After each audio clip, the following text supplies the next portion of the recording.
কোথায় আউযুবিল্লাহ পড়বো আর কোথায় বিসমিল্লাহ পড়বো, অনেকে এই বিষয়টা পুরোপুরি ধরতে পারেন না যে আউযুবিল্লাহ কোথায় পাঠ করব আর বিসমিল্লাহ কোথায় পাঠ করব।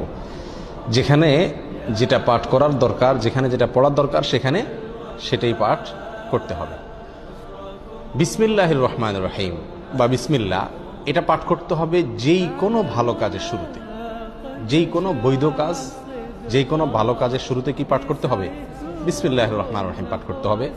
বিশেষভাবে কোনো কোনো হাদিসে কোনো কোনো আমলের শুরুতে বিসমিল্লাহ পাঠ করার কথা বলা আছে, সেখানে সেই আমলের শুরুতে, সেই কাজের শুরুতে বিসমিল্লাহ পড়তে হবে। যেমন খাবারের শুরুতে বিসমিল্লাহ পাঠ করতে হবে, মসজিদে প্রবেশের সময় বিসমিল্লাহ পাঠ করতে হবে, বাসায় ঢোকার সময় বিসমিল্লাহ পাঠ করতে হবে, বাসা থেকে বের হওয়ার সময়ও কি করতে হবে? বিসমিল্লাহ পাঠ করতে হবে।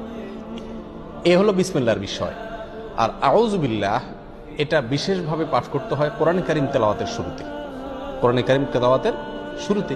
আর কোরআনে কারীম তেলাওয়াতের শুরুতে আউযুবিল্লাহ বিসমিল্লাহ উভয়টা পাঠ করব, নাকি শুধু আউযুবিল্লাহ পাঠ করব, নাকি শুধু বিসমিল্লাহ পাঠ করব, নাকি এক এক জায়গায় পাঠ করব?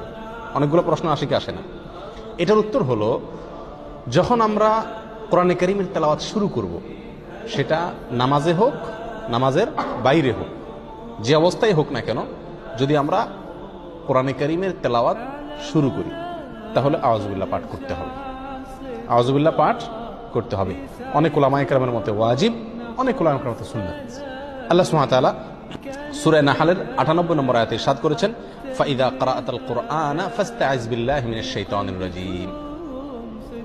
সুতরাং যখন তুমি কোরআন পাঠ করবে তখন তুমি শয়তান, বিতাড়িত শয়তান থেকে আল্লাহর কাছে আশ্রয় প্রার্থনা করবে, অর্থাৎ আউযুবিল্লাহি মিনাশ শাইতানির রাজীম পাঠ করবে।